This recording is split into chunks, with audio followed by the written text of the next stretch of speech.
Hello. सो ये जो पूरा प्रोजेक्ट है, ये कंप्लीट प्रोजेक्ट हमने फ्लास्क में इम्प्लीमेंट किया है।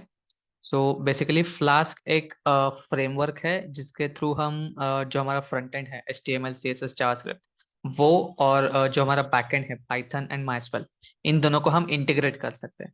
इंटीग्रेट इन द सेंस कि जो भी फंक्शनैलिटी फ्रंट एंड में हो रही है उसे हम पाइथन में कंट्रोल कर सकते हैं, या जो भी डेटा हम फ्रंट एंड से लेंगे उसे मैनिपुलेट करके हम यूजर को फ्रंट एंड पे शो कर सकते हैं।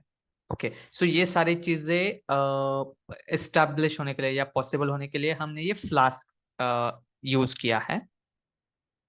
तो इस ये जो फ्लास्क है बेसिकली,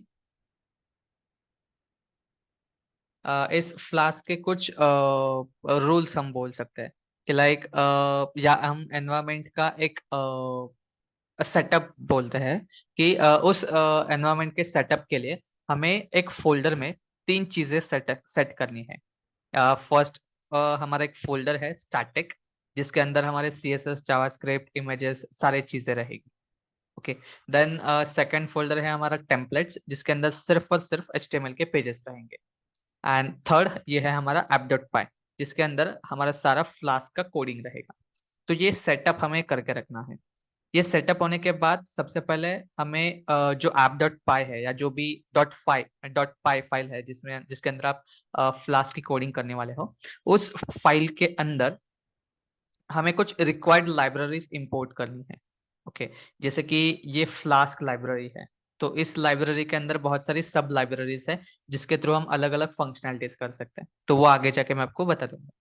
वो सारी चीजें आप हमने यहाँ पे इंपोर्ट की है। देन यहाँ पे हमने इस वर्क .utils इस लाइब्रेरी के थ्रू सिक्योर फाइल नेम ये फंक्शन हमने इंपोर्ट किया है। तो ये फंक्शन बेसिकली करता क्या है कि जो भी इमेज या जो भी फाइल, मीडिया फाइल आप जो भी अपलोड करोगे, तो वो अपलोड करने के बाद उस मीडिया फाइल का जो भी नाम यूजर के सिस्टम में था, वही नाम से वही फाइल हमारे सिस्टम में या हमारे सर्वर पे स्टोर होनी चाहिए। ओके, तो उसके लिए हमें सबसे पहले उस फाइल का नाम एक्सेस करना पड़ेगा। ओके, तो जो फाइल अपलोड की है यूजर ने, उस अपलोड किए हुए फाइल का नाम एक्सेस करने के लिए ये सिक्योर फाइल नेम यूज किया जाता है। ओके, देन यहाँ पे पिकल फाइल एक है। तो इस पिकल फाइल के अंदर बेसिकली आप कोई भी डेटा डंप कर सकते हैं। सो जो भी डेटा आप इसके अंदर डंप करोगे वो इन बाइनरी फॉर्मेट रहेगा। ओके, चाहे वो आपका कोई ट्रेन किया हुआ मॉडल हो या आपके पास जो भी यूजर का डेटा है वो डेटा आप इसके अंदर डंप कर सकते हो। सो आपके ऊपर डिपेंड है, पर जो भी डेटा इसमें स्टोर होगा वो बाइनरी फॉर्मेट में स्टोर होगा। फिर जो पाइथन है, उस पाइथन को माइस्क्ल के साथ कनेक्ट करने के लिए ये हमने पाई यूज किया है। देन यहाँ पे लैकैन्स्टर स्ट्रीमर हमने यूज किया है। ओके, NLTK की लाइब्रेरी है जिसके अंदर ये स्ट्रीमर का एक टाइप है। ये स्ट्रीमर बेसिकली करता क्या है कि जो भी सेंटेंस रहेगा उस सेंटेंस का मेन मेन वर्ड जो है वो मेन मेन वर्ड पे फोकस करने के लिए ये स्ट्रीमर यूज किया जाता है। जैसे कि फॉर एग्जांपल आपके किसी फ्रेंड ने बोला आई एम सो हैप्पी, तो आपको सबसे पहले आपने इस सेंटेंस को एज ए ह्यूमन, हम इस सेंटेंस को कैसे रिकॉग्नाइज करते हैं कि लाइक सामने वाला जो पर्सन है वो बहुत हैप्पी है। ओके, सबसे पहले हमने फोकस किया हैप्पी वर्ड पे, फिर हमने फोकस किया आई एम, एंड फिर हमने फोकस किया सो पे। Okay, so I am so happy मतलब सामने वाला मतलब हैप्पी है। कौन हैप्पी है? तो सामने वाला पर्सन हैप्पी है। तो इस तरीके से हम हर एक सेंटेंस को अंडरस्टैंड करते हैं। या कोई और एग्जांपल लेना चाहो अगर, let's say this product is worst then ever. Okay, मतलब जो कुछ तो खराब है। ओके, वर्स्ट देन एवर, तो कौन खराब है? तो ये प्रोडक्ट खराब है। ओके, कितना? तो बहुत खराब है। ओके, तो इस तरीके से हम हर एक सेंटेंस को आइडेंटिफाई करते हैं, उसे समझते हैं। ओके, जो मेन मेन वर्ड्स है सबसे पहले हम उसी पे फोकस करते हैं, ना कि ग्रामर पे। ओके, तो एज ए ह्यूमन हम इस जैसे बिहेव करते हैं या जैसे हर एक चीज को अंडरस्टैंड करते हैं, उसी तरीके से हमारा जो भी ट्रेन किया हुआ मॉडल रहेगा या ट्रेन करने के लिए हमने जो मॉडल यूज किया है उस मॉडल को भी वैसे ही आदत होनी चाहिए। ओके, उसी तरीके से ही उसने चीजें समझनी चाहिए। ओके, पर यहाँ पे कुछ दिक्कतें आती है कि लाइक ग्रामर। ओके, तो जो मॉडल है उस मॉडल को तो कोई ब्रेन नहीं है कि वो ग्रामर हम उसे सिखाए और फिर वो उस ग्रामर के बेसिस पे इजीली सेंटेंस हमें बता दे कि ओके ये पॉजिटिव है, नेगेटिव है या कोई और है ऐसे। ओके, तो उसके लिए हम क्या करते हैं कि कुछ स्टॉप वर्ड्स रहते हैं, जैसे कि is, the, have, had, when, where. तो ये सारे स्टॉप वर्ड्स हैं, ये सारे स्टॉप वर्ड्स वो निकाल देता है। ओके, एंड निकालने के बाद जो मेन वर्ड्स रहते हैं उस मेन वर्ड को हम आगे जाके पास करते हैं। ओके, अब जो भी मेन वर्ड है उस मेन वर्ड को सबसे पहले हमें रूट वर्ड में कन्वर्ट करना है। Root word in the sense कि डिस्प्लेइंग है। ओके, तो डिस्प्लेइंग को हम डिस्प्ले में कन्वर्ट करेंगे। अगर वर्किंग है तो वर्क में कन्वर्ट करेंगे। ओके, अगर हैपन ये है तो हैपन में कन्वर्ट करेंगे। ओके, तो लास्ट का जो आईएनजी एंड ईडी वाला जो पार्ट है वो रिमूव किया जाता है इस स्टेमर की वजह से। ओके, जो भी उसका टेंस है हर एक वर्ड का, उस टेंस वर्ड को वो रूट वर्ड में कन्वर्ट करता है। ओके, सो दैट जो भी मॉडल है वो मॉडल इस पर्टिकुलर वर्ड पे फोकस करे। ओके, क्योंकि वो बहुत इंपॉर्टेंट है। तो इस तरीके से ये सारी प्रोसेसिंग की जाती है सेंटेंस पे। तो हमें अगर चेक करना है कि जो सेंटेंस यूजर ने पास किया है या जो रिव्यू उसने पास किया है वो पॉजिटिव है, नेगेटिव है, न्यूट्रल है या कोई और कैटेगरी के लिए हमें उसे क्लासिफाई करना है सेंटेंस को, तो हम इस एनएलटीके लाइब्रेरी को यूज कर सकते हैं। ओके, देन यहाँ पे पांडास की लाइब्रेरी है। पांडास लाइब्रेरी के थ्रू हम जो भी सीएसवी फाइल मतलब एक्सेल शीट्स जो रहती है या अलग अलग तरीके की जो फाइल्स है, एक्सेल शीट्स हुई, टीएसवी हुई या कोई टेक्स्ट फाइल है या जेसन फाइल है, तो वो सारी चीजें हम इस पांडास के जरिए रीड कर सकते हैं। ओके, जेसन फाइल को आप जेसन लाइब्रेरी के थ्रू रीड कर सकते हैं, पर जो भी एक्सेल शीट्स टाइप की जो फाइल्स है उसको हम इस पांडास लाइब्रेरी के थ्रू तो डेफिनेटली रीड कर सकते हैं। ओके, सिर्फ रीड करने के लिए ही एक लाइब्रेरी यूज नहीं की जाती। तो उसके अंदर जो भी डेटा है उस डेटा को आप मैनिपुलेट कर सकते हैं या फिल्टर कर सकते हैं। ओके, जैसे कि कोई नल वैल्यू है तो नल वैल्यू को आपको रिमूव करना है। ओके, तो आप इस पांडा के जरिए यूज कर सकते हैं, या पूरे रो को ड्रॉप करना है या पूरे कॉलम को ड्रॉप करना हो, तो ऐसी बहुत सारे फंक्शनलिटीज यूज करके आप उस एक्सेल शीट को या जो भी कॉलम्स का जो डेटा है उसे आप मैनिपुलेट कर सकते हैं। देन यहाँ पे टीएफ आईडीएफ वेक्टराइजर हमने इंपोर्ट किया है। तो ये बेसिकली करता क्या है कि इसमें टीएफ एंड आईडीएफ ऐसे दो पार्ट्स हैं। ओके, टीएफ मतलब जो भी पूरा सेंटेंस है वो पूरा सेंटेंस एक पूरे डॉक्यूमेंट में कितनी बार अपीयर हुआ। ओके, उसकी फ्रीक्वेंसी कितनी थी, कितनी फ्रीक्वेंटली वो अपीयर हुआ। एक वर्ड पूरे सेंटेंस में कितनी बार अपीयर हुआ, उसकी फ्रीक्वेंसी मतलब टीएफ, और उसका इनवर्स मतलब आईडीएफ। ओके, तो उसका इनवर्स मिला हमें, टीएफ मिला, आईडीएफ मिला। अब ये दो चीजें मिलने के बाद जब हम इन्हें मल्टीप्लाई करेंगे और इनका जब लॉग निकालेंगे तब जाके हमें एक फ्रीक्वेंसी मिलेगी कि ओके, इज जो वर्ड है वो पूरे सेंटेंस में या पूरे डॉक्यूमेंट में 100 टाइम्स, 500 टाइम्स या 50 टाइम्स, 40 टाइम्स अपीयर हुआ है। ओके, तो उसकी फ्रीक्वेंसी इतनी है। तो हर एक वर्ड की फ्रीक्वेंसी हम इस टीएफ-आईडीएफ वेक्टर के थ्रू निकाल सकते हैं, जिससे हमें ये मदद मिलती है कि ओके, जिनकी ज्यादा फ्रीक्वेंसी है उसी वर्ड पे हमें फोकस करना है, क्योंकि जो यूजर है वो यूजर उसी वर्ड्स को ज्यादा यूज कर रहा है। ओके, मतलब जो हमारी वेबसाइट है वो वेबसाइट क्लॉथ के रिगार्डिंग है, तो क्लॉथ के रिलेटेड जो भी वर्ड्स है वो ज्यादा अपीयर होंगे। ओके, ना कि इलेक्ट्रॉनिक्स के रिलेटेड होंगे। ओके, तो हमें मॉडल को ये बताना है कि ओके, जो भी जिसकी भी फ्रीक्वेंसी ज्यादा होगी उसी टाइप के जो वर्ड्स रहेंगे उसी पे आपको फोकस करना है। तो इसके लिए ये टीएफ-आईडीएफ वेक्टराइजर यूज किया जाता है। फिर यहाँ पे डेट टाइम हमने इंपोर्ट किया है। डेट टाइम के जरिए आप जो भी करंट डेट है उस करंट डेट को एक्सेस कर सकते हैं, उसे मैनिपुलेट कर सकते हैं, या डेट को एडिशन, सब्ट्रैक्शन, डेज में कन्वर्ट करना। तो ऐसे बहुत सारी चीजें जो डेट एंड टाइम के रिलेटेड है वो सारी चीजें आप इस फंक्शनलिटी के इस लाइब्रेरी के जरिए कर सकते हैं। देन यहाँ पे हमने ट्रेन टेस्ट स्प्लिट यूज किया है। ये ट्रेन टेस्ट स्प्लिट हम यूज क्यों करते हैं, क्योंकि हमारे पास जो भी डेटा है उस सारे 100% डेटा में से हमें 80% या 70% या 90% डेटा हमें ट्रेनिंग के लिए देना है।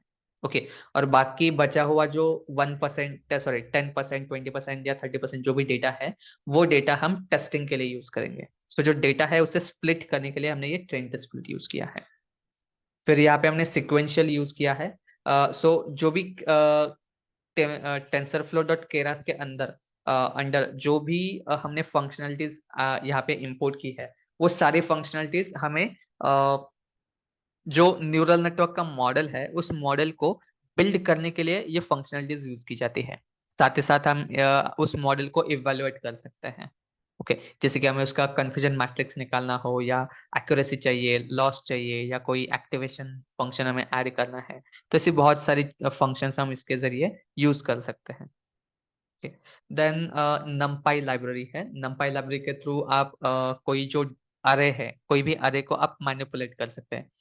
चाहे आपको उसे मैट्रिक्स में कन्वर्ट करना है, या मैट्रिक्स में से कोई पर्टिकुलर रो एंड कॉलम की जो वैल्यू है उसे फेच करना है, तो ऐसे बहुत सारी चीजें आप इस numpy के थ्रू कर सकते हैं।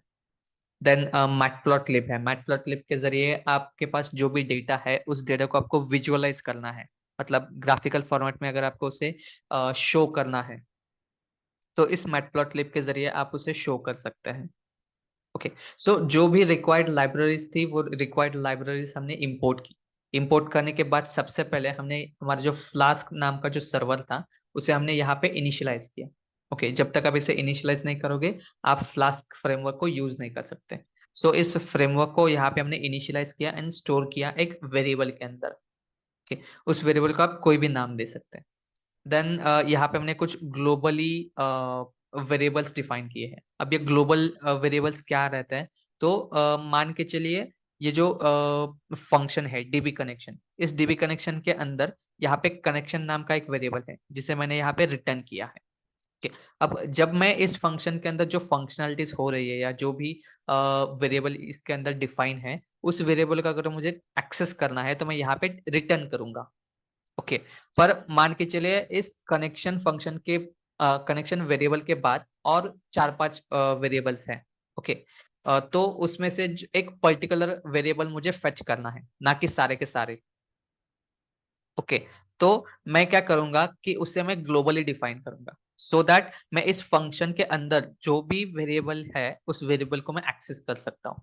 जब जब तक आप इसे ग्लोबली डिफाइन नहीं करते, तब तक किसी भी फंक्शन के अंदर का जो भी वेरिएबल है वो आप एक्सेस नहीं कर सकते। ओके, इसके लिए हमने यहाँ पे ये ग्लोबली इसे डिफाइन किया है। फिर जो हमारा डेटा है उस डेटा को या जो भी पाइथन की कोडिंग है उसे हमने MySQL के साथ कनेक्ट करना है, हमारे डेटाबेस के साथ कनेक्ट करना है। इसके लिए हमने यहाँ पे pymysql डॉट कनेक्ट किया, एंड कनेक्ट करने के बाद हमने कुछ वैल्यूज यहाँ पे फीड की, जैसे कि host name, user name, password, फिर कौन से डेटाबेस को हमें कनेक्ट करना है वो, देन उसका कार सेट क्या रहेगा, ये सारी चीजें हमने यहाँ पे पास की। तो जैसे हम इस pymysql डॉट कनेक्ट को पास करते हैं तो वो उस पर्टिकुलर डेटाबेस को कनेक्ट कर लेता है। ओके, और जैसे यहाँ पे कनेक्शन एस्टेब्लिश हो जाता है फिर हम उस कनेक्शन को यहाँ पे रिटर्न करेंगे। ओके, उसके बाद हमें यहाँ पे उस कनेक्शन को क्लोज भी करना है। ओके, सो दैट जैसे हमारे डेटाबेस की वैल्यू हम फेच करेंगे या कोई भी वैल्यू इंसर्ट करेंगे, उसके बाद तुरंत ही हमारा जो डेटाबेस का कनेक्शन है वो क्लोज हो जाना चाहिए। इसके लिए हमने यहाँ पे इसे यहाँ पे एक नया फंक्शन क्रिएट किया। फिर यहाँ पे हमने लॉगिन डिटेल्स नाम का एक फंक्शन क्रिएट किया है, जिसके थ्रू हम क्या करेंगे कि सबसे पहले हमने इस फंक्शन को यहाँ पे कॉल दिया। इस फंक्शन को कॉल देने के बाद यहाँ पे हमने उस फंक्शन के जरिए एक कर्सर इनिशियलाइज किया। अब ये कर्सर क्या करता है कि हमने डेटाबेस के साथ तो कनेक्शन कर लिया। ओके, अब डेटाबेस के साथ कनेक्शन करने के बाद हमें डेटा MySQL की क्वेरीज एग्जीक्यूट करनी है, वो भी पाइथन में। ओके, अब जैसे हम एक लैंग्वेज की क्वेरी हम दूसरे लैंग्वेज में रन करेंगे तो उसके लिए सिंटैक्स अलग रहेगा। ओके, जब आप जावा का कोड पाइथन में लिखना चाहो तो उसके लिए आपको जावा की जो भी पाइथन की लाइब्रेरीज है वो सारी इंपोर्ट करनी पड़ेगी। ओके, तो सेम वैसे ही कोई तो ऐसा प्लेटफॉर्म होना चाहिए जिसके थ्रू आप एक लैंग्वेज को दूसरे लैंग्वेज में इम्प्लीमेंट या रन कर सकते हैं। ओके, तो उसके लिए ये कर्सर है। तो कर्सर क्या करता है कि जो भी आपकी MySQL की क्वेरीज है वो क्वेरीज एग्जीक्यूट करने का काम ये कर्सर करता है। ओके, तो अब ये कर्सर के थ्रू हम क्या करेंगे कि select count of product ID. Okay, product के आईडी, प्रोडक्ट का जो आईडी है उसका काउंट कितना है इस कार्ट टेबल के अंदर। ओके, वो हम फेच करेंगे, पर कैसे? उस यूजर आईडी के जरिए, मतलब जो भी यूजर जिस यूजर ने लॉगिन किया रहेगा उसके बेसिस पे हम प्रोडक्ट आईडी का जो काउंट है वो काउंट फेच करेंगे। ओके, फेच करने के बाद यहाँ पे हमें बहुत सारे रोज मिल सकते हैं, तो उसमें से जो फर्स्ट रो रहेगा वो फर्स्ट रो हम यहाँ पे फेच करेंगे। ओके, और उसमें से जो जैसे हम एक रो फेच करते हैं तो हमें लिस्ट ऑफ वैल्यू या टपल ऑफ वैल्यू ऐसे मिलती है। मतलब हमें जो आउटपुट मिलेगा वो आउटपुट कुछ इस तरीके का हो सकता है। ओके, या कुछ इस तरीके का हो सकता है। तो हमें क्या करना है कि लिस्ट ऑफ फर्स्ट इंडेक्स या टपल ऑफ फर्स्ट इंडेक्स ऐसे चाहिए। तो जब हम इंडेक्स की बात करते हैं तो पाइथन में 0 से लेके इंडेक्स स्टार्ट होता है। ओके, तो जैसे मैंने यहाँ पे 1 2 3 4 5 6 ये लिखा। ओके, अब ये जो 1 है, 1 का जो इंडेक्स रहेगा, या हम एक काम करते हैं 11 12 13 14 15 एंड 16। ओके, अब ये जो 11 है, अगर मैंने आपको कहा कि इसका इंडेक्स बताओ हर एक का, तो आप बोलोगे 11 का 1 है, 12 का 2 है, 13 का 3 है। ओके, पर जब पाइथन में आप इंडेक्सिंग मेजर करते हैं तो जो इंडेक्सिंग है वो 0 से स्टार्ट होती है। 11 का 0, 12 का 1, 13 का 2, 14 का 3, 15 का 4 एंड 16 का 5 ऐसे। सो जो भी फर्स्ट वैल्यू है वो फर्स्ट वैल्यू हमें फेच करनी है, इसके लिए हमने 0 लिखा। ओके, जैसे हम 0 लिखते हैं तो हमें फर्स्ट वैल्यू मिल जाती है। फिर जैसे ही हम उसे कमिट करेंगे तब हमें वो फाइनली वैल्यू मिल जाएगी। ओके, अब ये वैल्यू मिलने के बाद उसी वैल्यू को हमने यहाँ पे रिटर्न किया। ओके, तो ऐसे कुछ फंक्शंस है, ये फंक्शंस हमें डिफाइन करने पड़ते हैं खुद। अगर पाइथन में वो फंक्शन अवेलेबल नहीं है तो हम खुद का भी एक फंक्शन लिख सकते हैं। तो इस फंक्शन को लिखने का ये जरिया है। इस तरीके से हम कोई भी फंक्शन डिफाइन करके उसकी जो भी फंक्शनैलिटी है वो हम खुद डिफाइन कर सकते हैं। ओके, अब ये सारी चीजें हमने यहाँ तक डिफाइन कर ली। फिर हमने यहाँ पे एक पाथ सेट किया कि स्टैटिक स्लैश अपलोड। मतलब जब भी एडमिन कोई भी प्रोडक्ट का इमेज अपलोड कर देता है तो अपलोड करने के बाद स्टैटिक नाम का जो फोल्डर है उसके अंदर अपलोड्स नाम का एक फोल्डर है। ओके, इसके अंदर वो प्रोडक्ट का जो भी इमेज रहेगा वो इमेज यहाँ पे चला जाएगा ऑटोमेटिकली। ओके, तो हर बार हमें वो इमेज कहाँ पे सेव हो गया वो सारी चीजें चेक करने की जरूरत नहीं है। तो हमने एक ही बार में डेस्टिनेशन फोल्डर का जो पाथ है वो सेट कर दिया।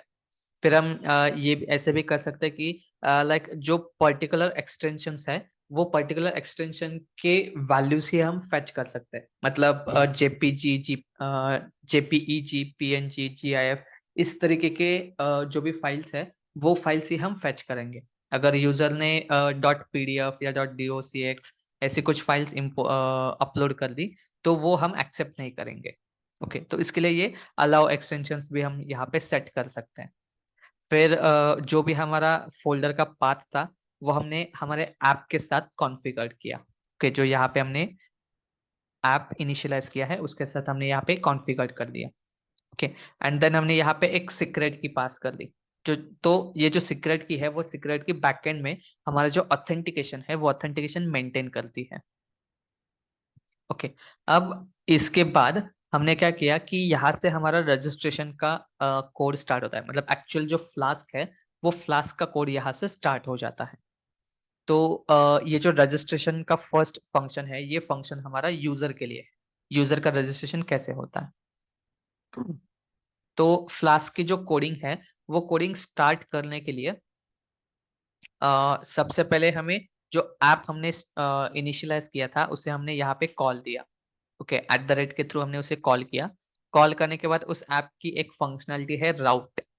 ओके, अब ये राउट करता क्या है कि इसके अंदर हमने एक पाथ सेट करके रखा है स्लैश रजिस्टर करके। ओके, तो मान के चलिए आपने ट्विटर लॉगिन किया, twitter.com पे जाके आपने लॉगिन किया। लॉगिन करने के बाद जैसे ही आप यूआरएल चेक करोगे ना, तो आपके यूआरएल में twitter.com/timeline ऐसे आएगा और आपके सामने टाइमलाइन का कोड रहेगा, टाइमलाइन का पेज रहेगा। अगर आप नोटिफिकेशन में जाते हैं तो आपको twitter.com/notification आएगा। आपने किसी यूजर के प्रोफाइल पे विजिट किया तो उस यूजर का जो यूजर नेम है वो यूजर नेम आपको लिंक में दिखेगा, www.twitter.com/ वो यूजर का नाम। ओके, और अगर आपने वो पूरी की पूरी ट्विटर की विंडो क्लोज की विदाउट लॉगिन और फिर से आपने टाइप किया www.twitter.com/notification या /timeline, ओके, तो वो आपको डायरेक्टली उस पेज पे लेके जाएगा। ओके, तो जो स्लैश के बाद वाला जो वो जो चीज थी ना, that is nothing but this, ये जो शॉर्ट पाथ है वो, कि वो पाथ हमने यहाँ पे सेट करके रखा है। ओके, उसके बाद यहाँ पे हमने मेथड्स डिफाइन की है, गेट एंड पोस्ट। अब ये गेट एंड पोस्ट मेथड क्या रहती है वो मैं आपको समझाता हूँ। तो अभी मैंने यहाँ पे गूगल लॉन्च किया।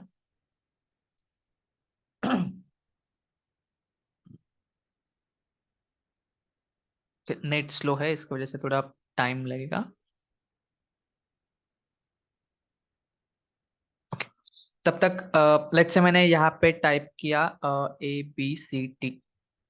ओके, ABCD मैंने टाइप किया और जैसे मैं एंटर करूंगा तो एंटर करने के बाद यहाँ पे देखिए, यहाँ पे जो क्वेरी है इस सर्च में www.google.com/search and Q equal to ABCD आया।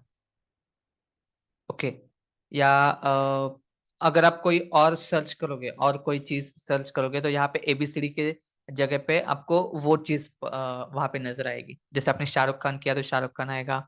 ओके, या कोई फिल्म का नाम आपने वहां पे सर्च किया तो यहाँ पे फिल्म का नाम आएगा। ओके, तो जो डेटा आप उस फॉर्म के अंदर उस जो ये जो फॉर्म है, इस फॉर्म के अंदर जो भी डेटा आप टाइप करोगे एंड टाइप करने के बाद उसे जैसे आप सबमिट करते हैं, तो सबमिट करने के बाद ये जो डेटा है वो सारा डेटा इस लिंक के जरिए सबमिट होता है। ओके, यहाँ पे वो डिस्प्ले भी होता है और बैकएंड में चला भी जाता है। ओके, तो इसे कहते हैं गेट मेथड। ओके, और अगर आप मतलब जो भी डेटा वहां पे एंटर करोगे, कोई भी फॉर्म रहेगा, उस फॉर्म को अगर उन्होंने एक्शन दिया है गेट, तो उस फॉर्म में जो भी डेटा आपने फिल किया है वो सारा डेटा आपके लिंक में भी शो होगा और बैकएंड में भी चला जाएगा।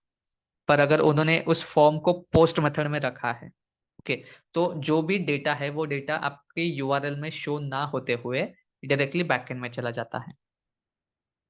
ओके, मतलब जब आप लॉग किसी भी वेबसाइट पे, मतलब फेसबुक हो, इंस्टाग्राम हो, किसी भी सोशल मीडिया नेटवर्क पे या किसी भी बैंकिंग सेक्टर्स में जब भी आप लॉग इन करोगे तो लॉग इन करने या रजिस्ट्रेशन करते वक्त आपके यूआरएल में वो सारा डेटा नहीं रहता। ओके, क्योंकि वो कॉन्फिडेंशियल है, पासवर्ड है या ईमेल आईडी हो, जो भी हो, वो सारी चीजें कॉन्फिडेंशियल है। वो सारी चीजें अगर हम शो करेंगे तो थर्ड पर्सन जो रहेगा वो इजीली हैक कर सकता है। तो इसके लिए ये पोस्ट मेथड यूज करते हैं हम। तो जो डेटा है वो डेटा शो ना करते हुए उसे हाइड करके हम डायरेक्टली बैकएंड में पास कर सकते हैं। ओके, तब अब उसके बाद जैसे ही यूजर इस स्लैश रजिस्टर फंक्शन या इस स्लैश रजिस्टर पाथ के थ्रू इस फंक्शन को जैसे ही ट्रिगर करता है, तो ट्रिगर करने के बाद ये जो फंक्शन है, ये फंक्शन सबसे पहले उसे login.html शो करता है। ओके, तो ये जो फंक्शन है वो फंक्शन जब भी आप कोई फंक्शन पाइथन में क्रिएट करते हैं तो वो कुछ ना कुछ वैल्यू रिटर्न करता है। ओके, अगर आपको कुछ वैल्यू रिटर्न करनी है तो आप इस तरीके से रिटर्न कर सकते हैं, जैसे कि ये फ्लास्क में किया है। अगर आपको ये जो वेरिएबल है val2, तो आप इस render template login dot HTML के जरिए उसे हटा के आप val2 रख सकते हैं। सो जो इस रिटर्न के बाद आएगा वो सारी चीजें वो आपको पास कर देगा। ओके, तो यहाँ पे हमने रिटर्न में लिखा render template login dot HTML. अब ये रेंडर टेम्पलेट क्या करता है, तो ये जो रेंडर टेम्पलेट है या यहाँ पे यूआरएल फॉर रीडायरेक्ट ऐसे कुछ फंक्शंस के नाम है। तो वो फंक्शंस बेसिकली करते क्या है कि जो भी पाथ या जो भी वैल्यू आपने यहाँ पे सेट की है, ओके, उस वैल्यू के बेसिस पे आपको कौन सा एचटीएमएल पेज आपको शो करना है, वो पेज यहाँ पे आपको डिफाइन करना है। तो जैसे आप यहाँ पे स्लैश रजिस्टर ये पाथ एंटर करता है तो उसके बाद वो आपको login.html पेज ही शो करेगा, ना कि कोई कॉन्टैक्ट पेज, प्रोडक्ट पेज, ऐसे कुछ शो नहीं करेगा। सिर्फ और सिर्फ login.html पेज ही शो करेगा। ओके, अब जैसे ही वो शो हो जाता है, ओके, अब वहां पे आपके पास बहुत सारे ऑप्शंस हैं, आप रजिस्टर कर सकते हैं या लॉग इन कर सकते हैं वैसी। ओके, तो लेट्स से आपने यहाँ पे मैं आपको शो कराता हूँ, ये रहा हमारा login.html पेज। तो अगर मैं यहाँ पे स्लैश रजिस्टर, एक सेकंड, अगर मैं यहाँ पे स्लैश रजिस्टर लिखूं, तो जैसे आप रजिस्टर के मेन्यू पे क्लिक करते हैं, तो क्लिक करने के बाद यहाँ पे एक फॉर्म है। ओके, उस फॉर्म के अंदर हमने डिफाइन किया कि हमें यूजर नेम चाहिए, ईमेल चाहिए, पासवर्ड, एड्रेस, ये सारी चीजें हम यूजर से ले रहे हैं। ओके, फेच कर रहा है। तो फेच करते वक्त हमने इस फॉर्म को एक मेथड पास की है, पोस्ट। सो जो भी डेटा हमें मिलेगा वो पोस्ट मेथड में मिलेगा। ओके, फिर जो भी जब ये यूजर डेटा सबमिट करेगा, तो सबमिट करने के बाद ये डेटा हमें कौन से फंक्शन में लेना है। ओके, तो उसके लिए हमने यहाँ पे ये एक्शन सेट की है कि लाइक स्लैश रजिस्टर। तो जो सारा डेटा है वो सारा डेटा इस स्लैश रजिस्टर के फंक्शन के यहाँ पे आएगा। तो जैसे ही वो ऐप डॉट पाई में आ जाता है, वो पहले चेक करेगा कि स्लैश रजिस्टर नाम का कोई फंक्शन है या नहीं। ओके, अगर वो नहीं है तो वो आपको एरर शो करेगा। अगर वो है तो सबसे पहले वो चेक करेगा कि जहां से उसे वो रिक्वेस्ट मिल रही है वो फॉर्म पोस्ट मेथड में ऑलरेडी है या नहीं। ओके, तो हमारा जो फॉर्म है वो फॉर्म ऑलरेडी पोस्ट मेथड में है।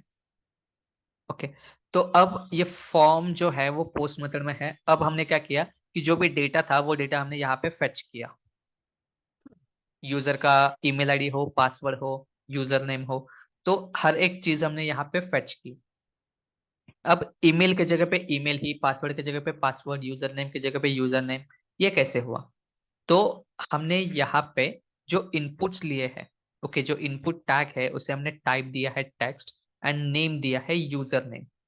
ओके, तो जो नेम हमने यहाँ पे डिफाइन किया है, इस नेम के बेसिस पे हम यहाँ पे सारा जो डेटा है वो डेटा फेच कर रहे हैं। ओके, अब ये हमें यहाँ पे ईमेल, पासवर्ड, ये सारी चीजें मिल गई। ये सारी चीजें मिलने के बाद हमने यहाँ पे ट्राई एंड एक्सेप्ट ये फंक्शन डिफाइन किया। ओके, अब ये ट्राई एंड एक्सेप्ट क्या करता है कि हम उसे बताते हैं कि आप सबसे पहले ये ट्राई करो। ओके, और इन केस अगर यहाँ पे कुछ गलती है तो हमें एक एक्सेप्शन बताओ कि ओके हाँ मुझे ये एरर आया है। ओके, या इस फंक्शन में एक एरर है कहीं पे, तो ओके, तो उसके लिए ये ट्राई एंड एक्सेप्ट है। तो जैसे हमारा इफ एल्स ऐसे वर्क करता है, सेम वैसे ही ट्राई एंड एक्सेप्ट है। बस ये एरर्स चेक करने के लिए यूज किया जाता है। ओके, कभी कभी आप अगर आपका माइस्क्वेल सर्वर क्रैश हो गया, या आपका जो डेटाबेस है वो डेटाबेस आपसे डिलीट हुआ है पर आपको पता ही नहीं चला, और आपने डायरेक्टली इसे रन किया, तो वो आपको यहाँ पे एरर शो करेगा कि हाँ यहाँ पे कुछ तो एरर है। फिर आप एक्सेप्शन जैसे आप प्रिंट करोगे यहाँ पे, तो वो आपको बताएगा कि क्या एक्सेप्शन है। ऐसा है। ओके, अब उसके बाद जैसे ही आप यहाँ पे कनेक्शन एस्टेब्लिश करते हैं, और सॉरी कनेक्शन एंड कर्सर जैसे इसे इनिशियलाइज करते हैं, तो इनिशियलाइज करने के बाद हमने यहाँ पे एक वेरिएबल के अंदर जो एसक्यूएल की क्वेरी है वो क्वेरी यहाँ पे डिफाइन की कि इंसर्ट इनटू यूजर्स। सो यूजर्स नाम का हमारा एक टेबल है जिसके अंदर हम user name, email and password, ये तीन चीजें इंसर्ट करेंगे। ओके, और यहाँ पे हमने वो वैल्यूज सेट की कि जो भी यूजर ने वैल्यूज दी है उसमें से हम सिर्फ email, user name and password ही लेंगे। ओके, तो अब ये एसक्यूएल की क्वेरी एंड ये वैल्यू हमने यहाँ पे एग्जीक्यूट की। तो जो कर्सर है वो कर्सर सबसे पहले एसक्यूएल की क्वेरी एग्जीक्यूट करेगा। इस एसक्यूएल की क्वेरी एग्जीक्यूट करते वक्त उसे यहाँ पे परसेंटेज एस मिला। ओके, अब ये जो परसेंटेज एस है, ये परसेंटेज एस को रिप्लेस करेंगे ये वैल्यूज। तो फर्स्ट परसेंटेज एस के जगह पे यूजर नेम जाएगा, सेकंड के जगह पे ईमेल, एंड थर्ड की जगह पे पासवर्ड। ये वैल्यूज ऑटोमेटिकली यहाँ पे सेट हो जाती है, और उसके बाद वो कर्सर एग्जीक्यूट कर देता है। ओके, तो अब ये फर्स्ट क्वेरी हमने प्रिंट की कि लाइक हाँ हमारी फर्स्ट क्वेरी सबमिट हो चुकी है। फिर हमने सेकंड क्वेरी ले ली और जो भी बचा हुआ डेटा था, user name, email address, postal code, mobile, वो सारी चीजें हमने एड्रेस नाम के टेबल के अंदर इंसर्ट कर दी। तो यहाँ पे फिर से हमने कर्सर डॉट एग्जीक्यूट वो किया एंड देन सेकंड क्वेरी हमने सबमिट की। ओके, एंड जब आप ये इतना ही कोड एग्जीक्यूट करोगे तो आपका जो डेटा है वो डेटा वर्चुअली सेट होता है, मतलब एक टाइम ही सेट होता है। उसके बाद जैसे आप इस सर्वर को क्लोज करोगे तो फिर आपको वो डेटा एक्सेस कर आप वो डेटा एक्सेस नहीं कर पाओगे। ओके, तो आप जब भी ये सिस्टम ओपन करोगे या जब इन फ्यूचर आपने 5 साल बाद 6 साल बाद जब आपने इसे रन किया, तब भी वो डेटा वहां पे रहना चाहिए और आप इजीली उसे एक्सेस करने इजीली उसे आप एक्सेस कर सकते हो। तो उसके लिए हमें यहाँ पे ये कॉन डॉट कमिट ये फंक्शन ऐड करना है। तो बेसिकली ये क्या करता है कि जो भी डेटा है वो डेटा एक लिमिटेड टाइम के लिए या टेम्पररी डेटा सेव नहीं करता। ओके, अगर आपने इसे यूज नहीं किया तो जो डेटा है वो टेम्पररी सेव होगा। तो जैसे आप इसे यूज करते तो वो डेटा इन फ्यूचर भी सेव हो ही जाएगा। ओके, जब तक आप उसे डिलीट नहीं करते तब तक। फिर अगर कोई एक्सेप्शन आता है तो वो एक्सेप्शन यहाँ पे प्रिंट होगा, और अगर हमें एक्सेप्शन मिला या कोई एरर मिला तो हम यूजर को directly login dot HTML page पे पास कर देंगे, मतलब रिडायरेक्ट कर देंगे। ओके, एंड जब हमारा ये ट्राई एंड एक्सेप्ट इन दोनों में से कोई भी एक फंक्शन रन हो जाता है, तब हमारा जो डीबी है, मतलब डेटाबेस है, वो डेटाबेस का जो कनेक्शन है वो क्लोज हो जाएगा। ओके, और अगर कहीं पे भी इशू आ जाता है तो फिर हम यहाँ पे लॉगिन डॉट एचटीएमएल पेज पे ही उसे रिडायरेक्ट कर रहे हैं। ओके, अब ये हुआ हमारा लॉगिन का, सॉरी, रजिस्ट्रेशन का फंक्शन। इसके बाद हमने यहाँ पे यूजर का जो लॉगिन है वो लॉगिन हमने यहाँ पे डिफाइन किया है। ओके, अब यहाँ पे सारी चीजें सेम है। ऐप डॉट राउट है, फिर यहाँ पे हमने मेथड्स डिफाइन की है, शॉर्ट पाथ हमने डिफाइन किया है, फिर यहाँ पे हमने फंक्शन दिया है। तो यूजर जैसे इस फंक्शन को ट्रिगर करेगा तो ट्रिगर करने के बाद हम उसे लॉगिन पेज पे रिडायरेक्ट करेंगे, ऐसे। तो ये सारी चीजें हमने यहाँ पे डिफाइन करके रखी है। बस एक चेंज है कि हम यहाँ पे एक लिमिटेड डेटा ही ले रहे हैं, like email and password. Okay, तो जैसे हम ईमेल एंड पासवर्ड लेंगे तो हमारे यहाँ पे एसक्यूएल की जो क्वेरी है वो क्वेरी चेंज हो जाएगी कि like select star from users where email equal to this user email and password equal to user password. Okay, so user ने जो भी पासवर्ड एंड ईमेल पास किया है उसके बेसिस पे हम चेक करेंगे कि यूजर टेबल में वो यूजर रजिस्टर्ड है या नहीं। ओके, अगर वो रजिस्टर्ड है तो हमें यहाँ पे एज अ काउंट 1 मिलेगा। अगर यहाँ पे वो यूजर रजिस्टर्ड नहीं है तो हमें एज अ काउंट 0 मिलेगा। ओके, लेट्स से हमें काउंट 1 मिला तो 1 मिलने के बाद वहां पे एक रो रहेगा। ओके, तो वो जो पूरा का पूरा रो है डेटाबेस का, वो पूरा रो हम फेच करेंगे। ओके, फेच करने के बाद हमने यहाँ पे एक इफ एल्स लूप लगाया है, लाइक अगर हमारा काउंट ग्रेटर देन 0 रहता है। ओके, मान के चलिए हमारे पास एक ही ईमेल आईडी के अलग अलग अकाउंट्स हैं, वैसे तो नहीं होते, पर इन केस अगर रहेंगे, ओके, तो हमें काउंट 3 4 5 भी मिल सकता है। तो जैसे हमारा काउंट ग्रेटर देन 0 रहेगा तो हम यूजर का एक सेशन क्रिएट करेंगे। ओके, अब ये नई चीज इंट्रोड्यूस हुई है। ये सेशन बेसिकली है क्या कि जैसे आप इंस्टाग्राम ओपन करते हैं। ओके, आपने गूगल पे सर्च किया, let's say Shahrukh Khan Instagram profile.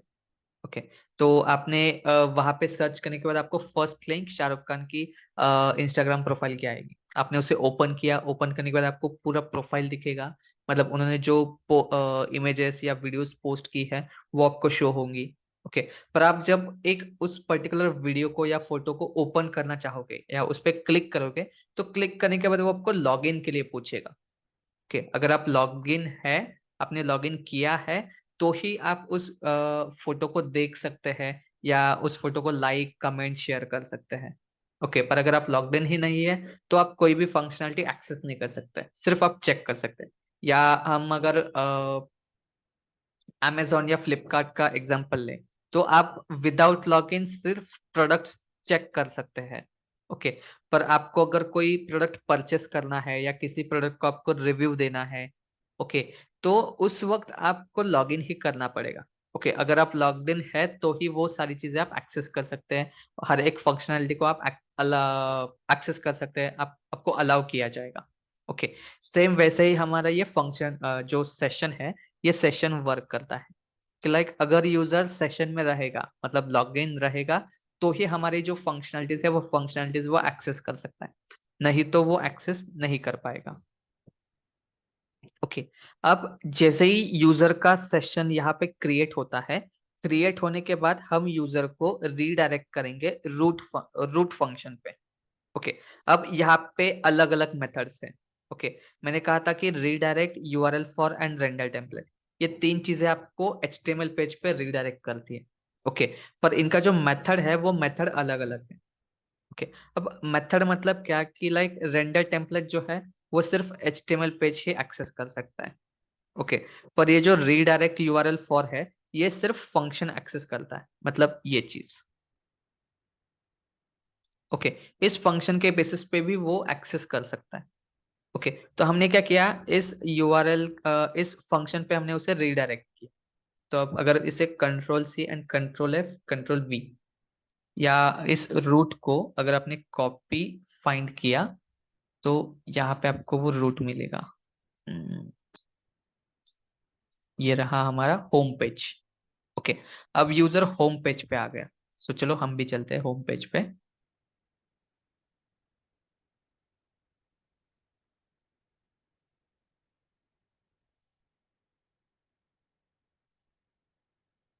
यहाँ पे वो थोड़ा सा टाइम लेगा, क्योंकि जो हमारी टेंसर फ्लो की लाइब्रेरीज है वो हेवी लाइब्रेरीज है, तो वो लोड होने में बहुत टाइम लेती है, इसके लिए अब ये थोड़ा टाइम लेगा। तो आपको जो एग्जीक्यूशन का वीडियो मिला है, वो एग्जीक्यूशन का वीडियो अगर आप अच्छे से फॉलो करते हैं, तो आपको कोई भी एरर नहीं आएगा। ओके, अगर आपने अच्छे से उसे फॉलो नहीं किया, प्रॉपर एनवायरनमेंट के थ्रू वीएस कोड को लॉन्च नहीं किया, तो आपको बहुत सारे एरर्स आ सकते हैं। अब जैसे ही हमारा ये प्रोजेक्ट रन हो जाता है, यहाँ पे हमें मैसेज मिला कि लाइक हमारा आईपी एड्रेस कोलन 5000, मतलब हमारा जो ये जो 5000 का पोर्ट है, ये पोर्ट अब रेडी है पैकेट्स एक्सचेंज करने के लिए। ओके, तो अब हम यहाँ पे आते हैं, यहाँ पे हमने साइन इन साइन अप का ऑप्शन है। ओके, तो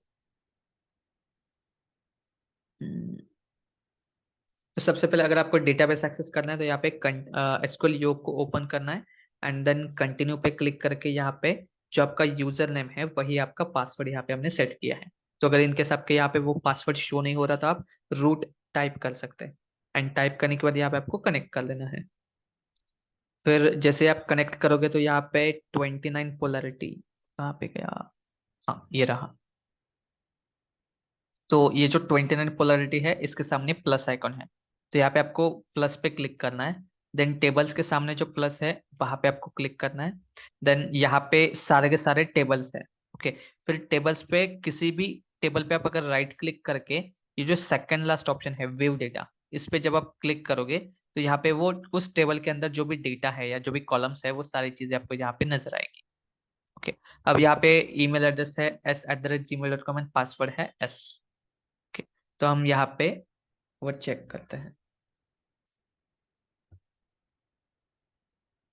फिर जैसे मैं साइन इन करता हूँ,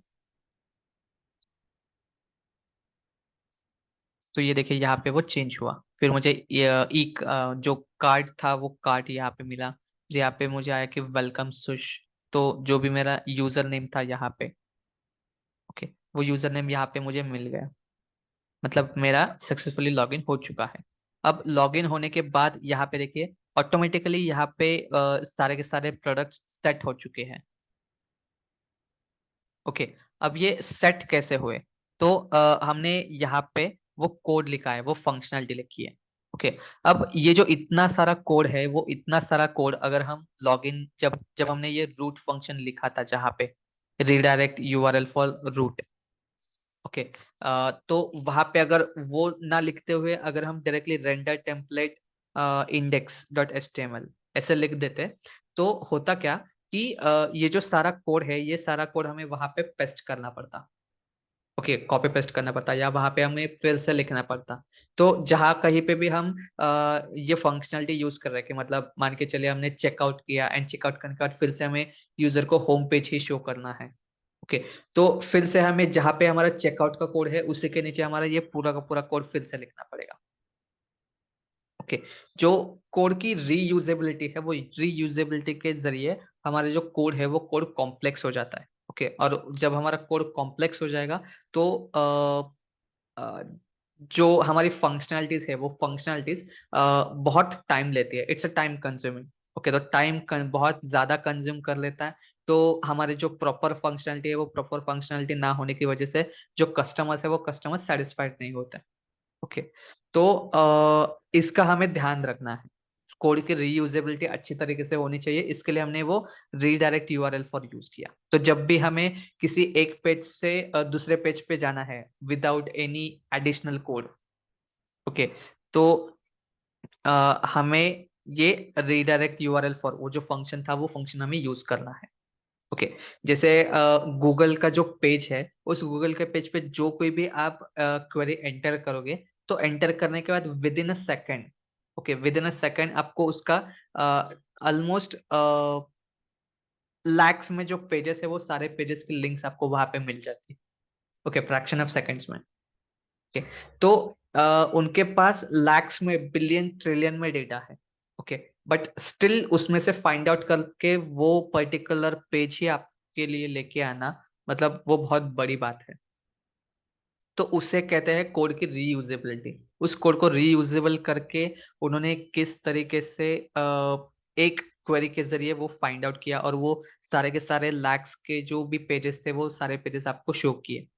ओके, तो उस तरीके से हमारी भी फंक्शनैलिटी वैसी होनी चाहिए, इसके लिए हमने वो redirect URL for use. Okay, अब उसके बाद जैसे ही यूजर इस रूट पे आ जाता है, ओके, इस रूट मतलब इंडेक्स पेज पे जैसे ही यूजर आ जाता है, तो हम क्या करेंगे कि पहले चेक करेंगे यूजर सेशन में है कि नहीं। ओके, अगर यूजर लॉग इन है तो ही हम उसे सारा जो हमारा प्रोडक्ट है वो प्रोडक्ट शो करेंगे। आपको एक शो कराता हूँ, लाइक यहाँ पे देखिए स्लैश रूट है, तो मैंने यहाँ पे लॉग आउट किया। लॉग आउट के बाद यहाँ पे साइन इन साइन अप है। तो अगर मैं यहाँ पे स्लैश रूट एंटर कर देता हूँ तो यहाँ पे वो मुझे इंटरनल सर्वर एरर दिखाएगा। ओके, वो क्यों? क्योंकि मैं यहाँ पे सेशन में नहीं हूँ। ओके, ये देखिए, तो मैं सेशन में नहीं हूँ, इसके लिए मुझे उसने वो एरर शो किया। ओके, अगर मैं वो सेशन में रहता और तो वो मुझे डायरेक्टली वो पेज शो करा देता।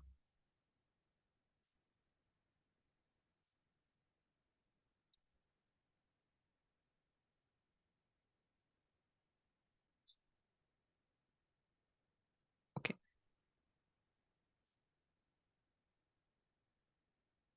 मान के चले अभी मैंने ये ओपन किया। अब ये ओपन करने के बाद अगर मैं यहाँ पे रूट एंटर कर देता हूँ तो मुझे रूट का जो पेज है वो पेज शो कराएगा। ओके, क्योंकि मैं सेशन में हूँ इसलिए। ओके, तो पहले वो चेक करेगा कि यूजर सेशन में है कि नहीं। अब वो सेशन में है तो हम क्या करेंगे कि सबसे पहले जो भी हमारे प्रोडक्ट्स थे वो प्रोडक्ट की जो भी कैटेगरीज थी, कि हमारे पास मल्टीपल कैटेगरीज हैं, तो जो भी कैटेगरीज थी वो सारे कैटेगरी के प्रोडक्ट्स हम यहाँ पे फेच करेंगे। ओके, ये फर्स्ट कैटेगरी का पेज है, ये सॉरी फंक्शन है, ये सेकंड कैटेगरी का फंक्शन, थर्ड कैटेगरी का फंक्शन एंड फोर्थ कैटेगरी का फंक्शन। ऐसे टोटल 4 कैटेगरीज हमारे पास है। तो हमने क्या किया कि प्रोडक्ट टेबल के अंदर कैटेगरी आईडी अगर हमारा 2 रहेगा, 3, 4, 5 रहेगा, तो जितने भी रोज है वो रोज हम फेच करेंगे उस कर्सर के जरिए। तो हमने यहाँ पे फेच ऑल लिखा। ओके, फेच ऑल करने के बाद हमने क्या किया कि जो भी हमारे पास प्रोडक्ट थे उसके अंदर प्रोडक्ट आईडी था, नेम था, प्राइस, डिस्क्रिप्शन, इमेज, ओके, ये 4-5 चीजें भी थी, तो वो भी हमने यहाँ पे फेच की। ओके, फिर कैटेगरीज जो थी कैटेगरीज भी हमने फेच की। वो फेच करने के बाद अब हमने क्या किया कि हमारे पास जो ये कार्ट वाला जो चीज थी, मतलब जब हम यहाँ पे आते हैं, ये जो पेज है, ये पेज जब हम रिफ्रेश करते हैं, तो रिफ्रेश करने के बाद सबसे पहले हमें वो कार्ट आ जाता है। ओके, ये देखिए, ये शॉपिंग कार्ट। तो यहाँ पे वो डेटा अवेलेबल है कि नहीं, मतलब हमने सबसे पहले कुछ कार्ट में ऐड करके रखा था, फिर लॉगिन करने के बाद हमें वो शो होना चाहिए। तो वो सारी चीजें हमें मेंटेन करनी है, इसके लिए हमने ये फंक्शन, ये क्वेरी लिखी। ओके, तो जो हमारा कार्ट नाम का जो टेबल है, उस टेबल के अंदर हमारे यूजर आईडी के बेसिस पे अगर कोई प्रोडक्ट ऐड किया रहेगा, ओके, तो उसकी जो भी प्राइस रहेगी, उसका जो भी नाम रहेगा, इमेज रहेगा, वो सारी चीजें हम यहाँ पे फेच करेंगे। ओके, वो सारी चीजें फेच करने के बाद हम क्या करेंगे कि उसका टोटल प्राइस सबसे पहले हमने 0 रखा। ओके, 0 रखने के बाद इसमें ये जो प्रोडक्ट वाल था, इसे हमने आइटरेट किया। ओके, क्योंकि हमने फेच ऑल करने के बाद हमें मल्टीपल वैल्यूज मिली। ओके, हमें सबसे पहले प्रोडक्ट आईडी मिला, प्रोडक्ट नेम मिला, प्राइस मिला, इमेज मिला, क्वांटिटी मिली, तो ऐसे बहुत सारे वैल्यूज मिली। उसमें से हमें सिर्फ फिफ्थ नंबर की जो वैल्यू है, वो वैल्यू हमें चाहिए। तो उसके लिए हमने क्या किया कि फिफ्थ नंबर के इसे सबसे पहले हमने आइटरेट किया। आइटरेट करने के बाद हमने फिफ्थ नंबर की जो वैल्यू थी, मतलब प्राइस थी, ओके, ये इस प्राइस को हमने यहाँ पे ऐड किया। ओके, सो जो भी क्वांटिटी, मतलब लेट्स से यूजर ने 4 क्वांटिटीज ऐड की है, और चार, एक क्वांटिटी का प्राइस अगर ₹5 है या $5 है, तो 5 × 4 20 हुआ। ओके, तो वो 20 वैल्यू यहाँ पे आनी चाहिए, इसके लिए हमने वो टोटल प्राइस यहाँ पे फेच की है। ओके, उस टोटल प्राइस को हमने यहाँ पे सेशन में रखा। ओके, और फिर हमने यहाँ पे कमिट किया। ओके, अब जो भी डेटा हमने इस डेटाबेस के साथ, डेटाबेस से फेच किया है, वो सारा डेटा हमने इस index.html पे पास किया। ओके, अब index.html पे जाने के बाद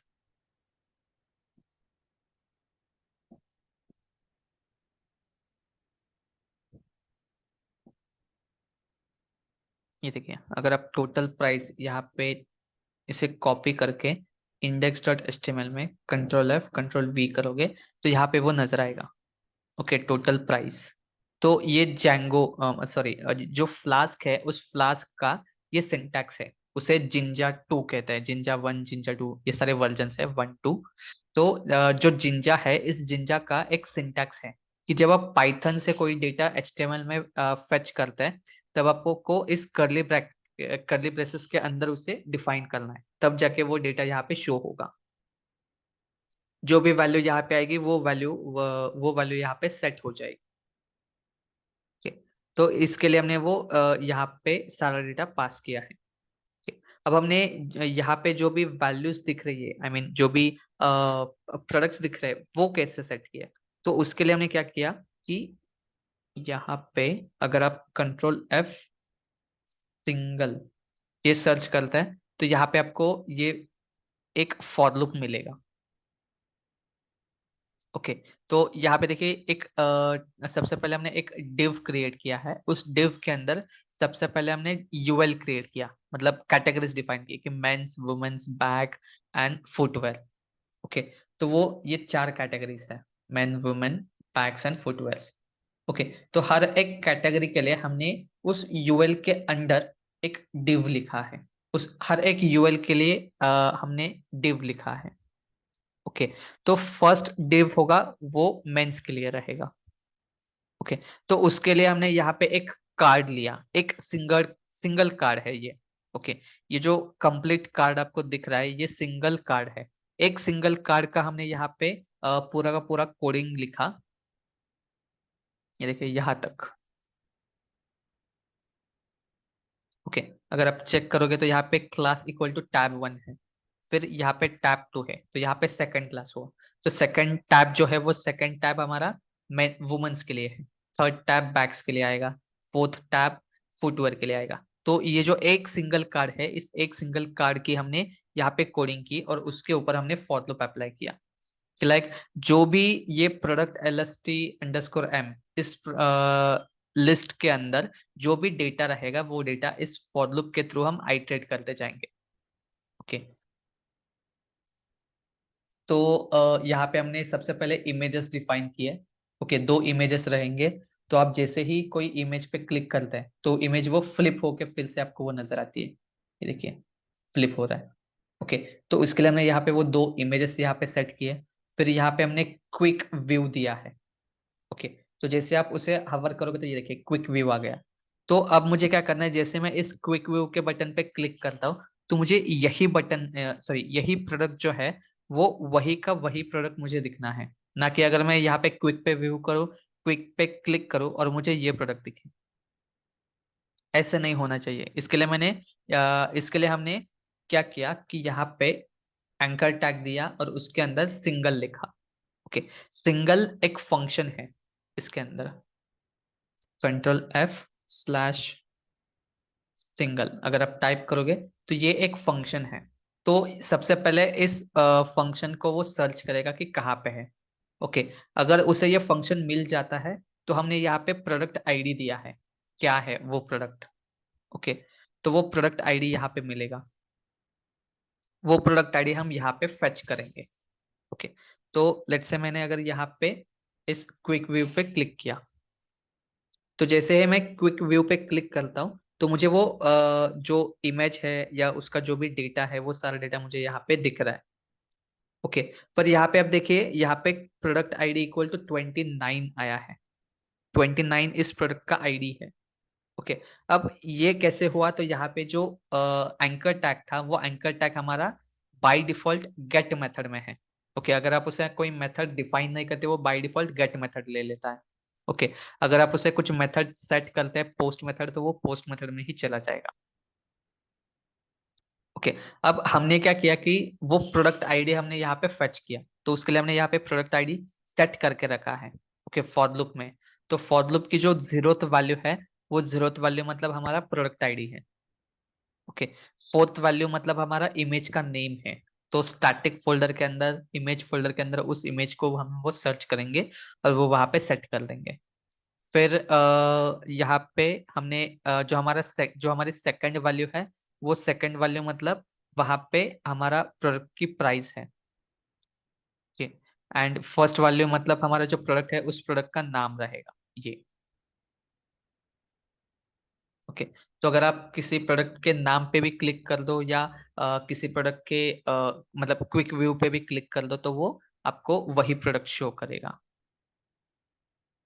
ओके, तो इस तरीके से हमने वो सारा डेटा एक फॉर लूप एक कार्ड का जो कोड है उसके ऊपर हमने फॉर लूप लगाया, सो दैट मल्टीपल प्रोडक्ट्स पे आ जाए तो वो मल्टीपल प्रोडक्ट्स उस फॉर लूप के जरिए उस कार्ड पे अप्लाई होते जाएंगे और यहाँ पे वो ऐसे दिखते जाएगा। तो अगर यूजर ने या एडमिन ने 1000 प्रोडक्ट्स ऐड किए तो हमें 1000 टाइम्स लिखने की जरूरत नहीं है। ओके, तो इसके जरिए हमने वो यहाँ पे सारा डेटा सेट किया। सेट करने के बाद जैसे ही यूजर क्विक व्यू करेगा तो क्विक व्यू करने के बाद यहाँ पे हम वो आईडी फेच करेंगे, प्रोडक्ट आईडी। जैसे ही हमें प्रोडक्ट आईडी मिल जाता है तो उसके बाद हम क्या करेंगे कि जो कर्सर है एंड डीबी कनेक्शन है वो हम यहाँ पे डिफाइन करेंगे। फिर हमने यहाँ पे सिलेक्ट किया कि लाइक यूजर एनालिसिस का जो टेबल है उसके उस टेबल में जो प्रोडक्ट आईडी है वो प्रोडक्ट आईडी को हमने फेच किया, और उसके अंदर जो भी यूजर ने कमेंट्स दिए होंगे, जिस जिस यूजर ने उस पर्टिकुलर प्रोडक्ट के लिए कमेंट दिए हैं वो कमेंट्स हमने यहाँ पे फेच किए। ओके, फेच करने के बाद हमने यहाँ पे सारा जो जितने भी रोज है वो सारे के सारे रोज हमने यहाँ पे फेच किए। ओके, फेच करने के बाद उस कमेंट को मतलब जो भी हमें लिस्ट मिली उस लिस्ट को हमने यहाँ पे आइटरेट किया, लाइक जो फर्स्ट वैल्यू होगी वो हमारी यूजर नेम है। ओके, तो उसे हमने यू नेम लिस्ट के अंदर अपेंड किया। जो हमारी सेकंड वैल्यू है वो सेकंड वैल्यू हमारा कमेंट है। ओके, तो उस कमेंट को हमने कमेंट लिस्ट के अंदर अपेंड किया। ओके, तो अब हमारे पास दो लिस्ट बनी, उसको हमने जिप किया। जिप मतलब एट अ टाइम मतलब एक ही लाइन में हम दोनों को एक्सेस कर सकते हैं। ओके, जैसे हमने यहाँ पे एक ही लिस्ट के जरिए हमने x0 x1 x2 ऐसे किया, सेम वैसे हम यहाँ पे कर सकते हैं। उसके बाद हमने यहाँ पे positive val equal to 0, negative val equal to 0 लिखा है। ओके, और अगर इस कमेंट के अंदर कोई भी कमेंट नहीं रहेगी तो हम पॉजिटिव वाल एंड नेगेटिव वाल ये दोनों हम 0 ही सेट करेंगे। ओके, अगर वहां पे कोई कमेंट रहेगा इस कमेंट लिस्ट के अंदर अगर कोई कमेंट रहता है, तो वो जो कमेंट है वो कमेंट हम एक एक कमेंट इस टेक्स्ट ब्लॉक का जो फंक्शन है, ओके, इस फंक्शन को हम पास करेंगे। तो ये जो टेक्स्ट ब्लॉक है, ये टेक्स्ट ब्लॉक बेसिकली है क्या कि ये एक प्री ट्रेन्ड मशीन लर्निंग का एल्गोरिदम है, जिसके अंदर आप अगर कोई भी सेंटेंस पास करते हैं तो वो आपको उसकी पोलैरिटी शो कराएगा कि लाइक उस वो जो सेंटेंस है वो पॉजिटिव है, नेगेटिव है या न्यूट्रल है। ओके, तो उसकी जो पोलैरिटी है वो पोलैरिटी की एक रेंज रहती है। अगर वो पोलैरिटी मतलब जो सेंटेंस है वो सेंटेंस अगर पॉजिटिव रहेगा तो उसकी पोलैरिटी 0 रहेगी। अगर वो सेंटेंस नेगेटिव रहेगा मतलब खराब है या कोई गलत किसी ने लिखा है, मतलब बहुत बुरा किसी ने लिखा है, ओके, तो उसकी पोलैरिटी वो माइनस में शो करेगा। एंड अगर उस किसी सेंटेंस की पोलैरिटी अगर 0 है, ओके, तो वो आपको न्यूट्रल शो करेगा। मतलब यू आर सो गुड, तो उसकी पोलैरिटी वो पॉजिटिव में शो करेगा। यू आर नाइस, तो उसकी पोलैरिटी वो 0 दिखाएगा। यू आर सो बैड, उसकी पोलैरिटी वो नेगेटिव में शो करेगा, इस तरीके से। ओके, तो अगर हमें जो पोलैरिटी है वो पोलैरिटी अगर 0 से ज्यादा मिलती है तो हम उसे पॉजिटिव डिफाइन करेंगे उस कमेंट को। ओके, और जो पॉजिटिव वाल है वो पॉजिटिव वाल का मतलब जो पॉजिटिव की वैल्यू है वो वैल्यू हर बार इंक्रीज होती जाएगी अगर वो पोलैरिटी 0 से ज्यादा हुई तो। एल्स हमारी नेगेटिव की वैल्यू इंक्रीज होती जाएगी अगर ये कंडीशन सेटिस्फाई नहीं हुई तो। ओके, उसके बाद हम क्या करेंगे कि प्रोडक्ट का जो टेबल है उसमें से हमने name, price, description, image, then Amazon link है तो उस अमेजोन की लिंक को हम फेच करेंगे। Okay, based on that product ID. Okay, उसके बाद जो भी हमें रो मिलेगा वो एक रो को हम सारा वो एक रो को हम फेच करेंगे। ओके, फिर उस एक रो में हमें बहुत सारी वैल्यूज मिली, प्रोडक्ट नेम मिला, प्रोडक्ट प्राइस मिला, डिस्क्रिप्शन मिला। ओके, सो जो भी डिस्क्रिप्शन है उस डिस्क्रिप्शन को हमने यहाँ पे कॉमा सेपरेट किया। तो कॉमा सेपरेट करने के बाद हमें क्या मिलेगा कि यहाँ पे देखिए, मैं आपको एक एग्जांपल शो कराता हूँ कि प्रोडक्ट में ये जो डिस्क्रिप्शन है वो डिस्क्रिप्शन में बहुत सारा लिखा है। ओके, पर हर डिस्क्रिप्शन के बाद हमने यहाँ पे कॉमा दिया है। ये देखिए, चॉइसेस के बाद कॉमा है, फिर hand wash only, then imported button closure. Okay, तो हर एक वैल्यू के बाद कॉमा है, तो जो हमारा डेटा है वो डेटा कॉमा सेपरेट होता जाएगा। तो अगर आप इस ब्लू शर्ट को ओपन करोगे तो जो भी डेटा है वो सारा डेटा कॉमा सेपरेट होकर आपको यहाँ पे मिलेगा। ओके, ये देखिए, imported button up closure, hand wash only, ये ऐसे। तो हर एक एक डेटा हमें कॉमा सेपरेट मिलेगा। ओके, देन नेक्स्ट हमारी ये हुई हमारा फर्स्ट नेम है, सेकंड प्राइस है, थर्ड डिस्क्रिप्शन है, देन फोर्थ इमेज है। तो वो इमेज जो है वो इमेज हमने यहाँ पे फेच की है। ओके, यहाँ पे हमने फोर्थ इमेज फेच की। ओके, मतलब 0, 1, 2, 3 एंड फोर्थ जो है यहाँ पे हमारा अमेजोन लिंक है। तो अगर प्रोडक्ट आईडी में अगर नन रहेगा, ओके, मतलब हमारी जो फोर्थ वैल्यू है वो फोर्थ वैल्यू हमें वहां पे नन ही मिलने वाली है। तो अगर वो नन है तो हम क्या करेंगे कि यूजर को मैसेज शो करेंगे कि Amazon price is not available. Okay, तो यहाँ पे अभी अमेजोन प्राइस शो हो रहा है, पर अगर वहां पे नन होगी तो वहां पे हम शो करेंगे कि Amazon price is not available, जैसे यहाँ पे दिया है। तो इसकी प्राइस अभी तक मतलब इसकी लिंक हमने अभी तक ऐड नहीं की है, तो हमें यहाँ पे वो Amazon price is not available show कर रहा है। ठीक है? उसके बाद यहाँ पे हम क्या करेंगे कि अगर वहां पे अमेजोन प्राइस रहेगी, ओके, अमेजोन की लिंक रहेगी, तो हम क्या करेंगे वो लिंक को फेच करेंगे। फेच करने के बाद उस लिंक को हमने रिक्वेस्ट किया, ओके, रिक्वेस्ट पास किया कि लाइक हम वहां से डेटा फेच करेंगे। तो जैसे आप उस रिक्वेस्ट को पास करते हैं तो वो जो डेटा है वो डेटा आप फेच कर सकते हैं। तो जो भी रिस्पॉन्स हमें मिला उस रिस्पॉन्स को हमने HTML में कन्वर्ट किया। ओके, HTML में जो भी डेटा था वो डेटा हमने पार्स किया, मतलब स्क्रैप किया HTML का डेटा। HTML का डेटा स्क्रैप करने के बाद हमने क्या किया, जो भी सूप था उस सूप को हमने इस गेट अमेजोन प्राइस, ये जो फंक्शन है यहाँ पे हमने उसे पास किया। तो अगर आप इसे, इस फंक्शन को कॉपी करके Ctrl+F Ctrl+V करते हैं तो यहाँ पे वो फंक्शन आपको मिलेगा। यहाँ पे हमने हेडर दिया है कि अगर यूजर क्रोम यूज कर रहा है या फायरफॉक्स यूज कर रहा है या कोई और ब्राउजर यूज कर रहा है तो वहां से वो उसे एक्सेस दे दे। तो जो भी यूजर एजेंट की जो भी एक्सेसिबिलिटीज रहती है वो इस हेडर के जरिए मिलेगी। ठीक, अब उसके बाद जो भी हमने सूप एक्सेस, सॉरी, जो भी सूप हमने एक्सेस किया विजुअल सूप के जरिए, तो उस सूप को हमने यहाँ पे पास किया। उस सूप को पास करने के बाद अगर उसमें स्पैन रहेगा, ओके, तो स्पैन के अंदर कोई क्लास है, ओके, उस स्पैन का जो क्लास है उस क्लास का अगर ये नाम रहेगा तो उसका टेक्स्ट हम यहाँ पे फेच करेंगे। ओके, जो भी स्पैन है उस स्पैन का जो क्लास है उस क्लास का नेम अगर ये रहा तो हम उसका टेक्स्ट फेच करेंगे। ओके, टेक्स्ट फेच करने के बाद उसके अंदर अगर कॉमा आता है तो उसे हम स्पेस में रिप्लेस करेंगे। ओके, रुपीज इस तरीके से कुछ आता है तो उसे भी हम स्पेस में रिप्लेस करेंगे। अगर .00 आता है तो उसे भी हम स्पेस में रिप्लेस करेंगे, सो दैट हमें एक कंप्लीट वैल्यू मिलेगी। ओके, अगर हमें कोई प्राइस नहीं मिलती, मतलब हमें ये समझना है कि वो जो स्पैन है वो स्पैन का जो क्लास है वो क्लास चेंज हो चुका है। ओके, अगर वो क्लास चेंज हो चुका है तो हम दूसरा क्लास यूज करेंगे और उसके जरिए हम प्राइस फेच करेंगे। ओके, और जो भी प्राइस आएगी वो प्राइस हम यहाँ पे रिटर्न करेंगे। और अगर यहाँ पे कुछ एक्सेप्शंस मिल जाते हैं, मतलब आपका नेट ऑन नहीं है, तो उसका भी एक यहाँ पे एक्सेप्शन आ सकता है, तो यहाँ पे हम प्राइस सेट करेंगे नॉट अवेलेबल करके। ओके, तो जो भी प्राइस हमें मिली वो प्राइस हमने यहाँ पे single.html पेज पे पास की। तो जो भी डेटा हमने अभी तक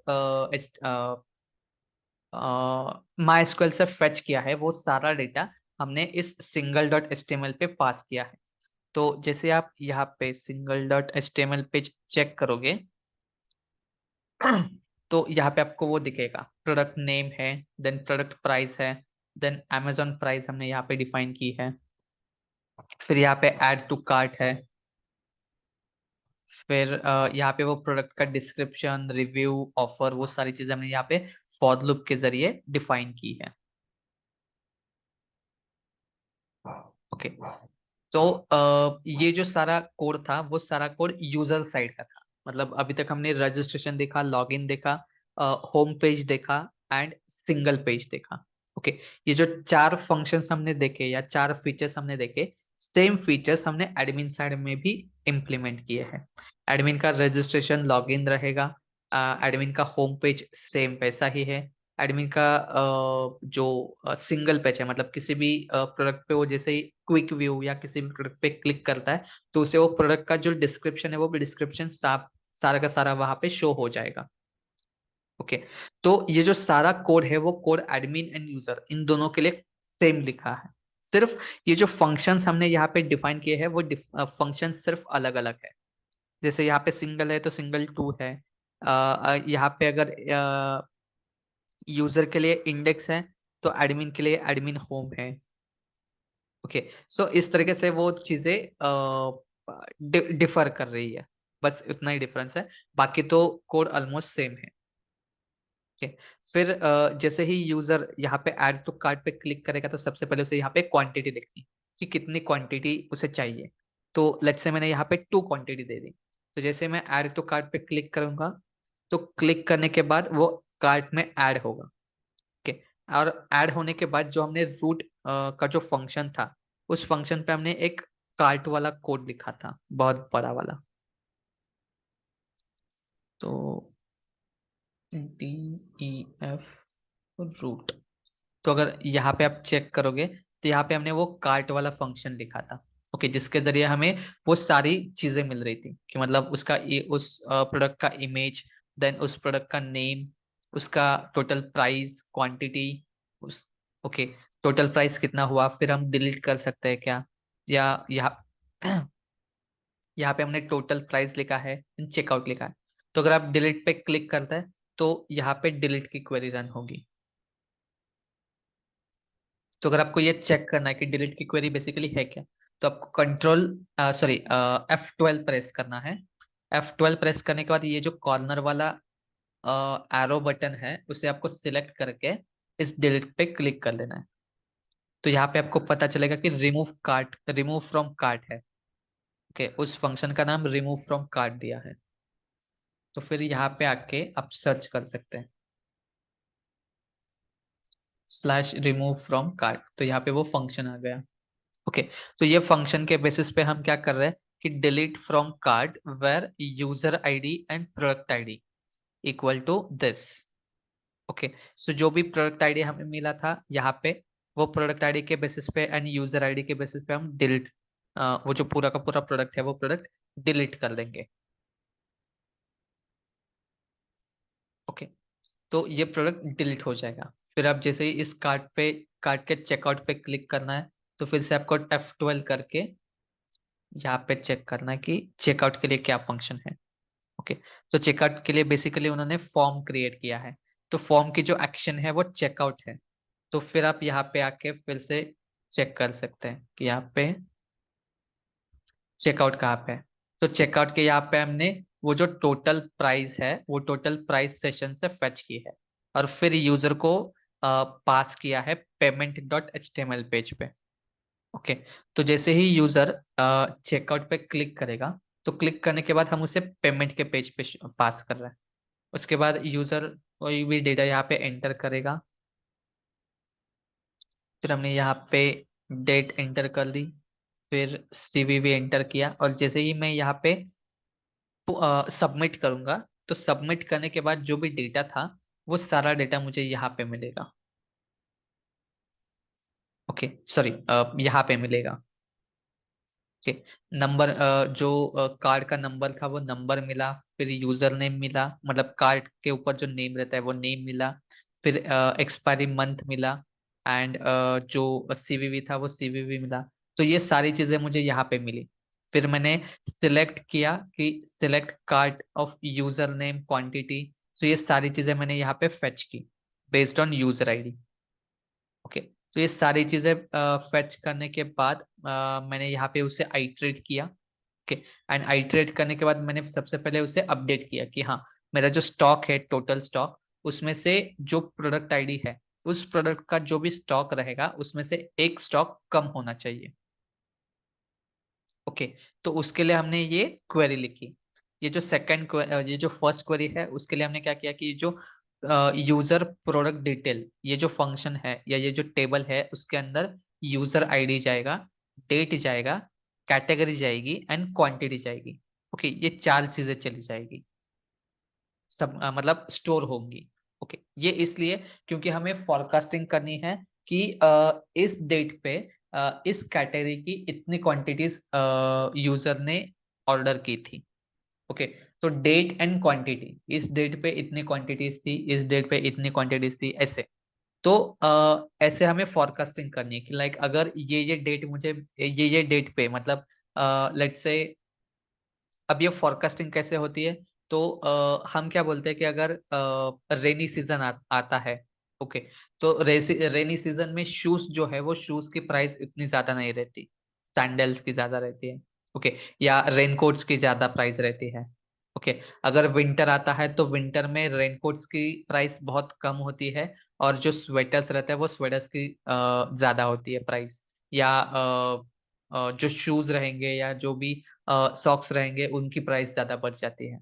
ओके, तो इस डेटा के बेसिस पे जो मॉडल है वो मॉडल ट्रेन होता है कि लाइक हाँ, अगर 11th मंथ है या 12th मंथ है या फर्स्ट मंथ है, सेकंड मंथ है, इस मंथ में इतनी इतनी क्वांटिटीज ऑर्डर की थी, तो जब आगे जाके इन फ्यूचर मतलब 2024 25 26 में ये मंथ जैसे ही आता है तो उस मंथ में कितनी हो सकती है, इस प्रिडिक्शन को हमें चेक करना है या ये प्रिडिक्शन हमें करना है, इसके लिए हमें ये डेटा चाहिए।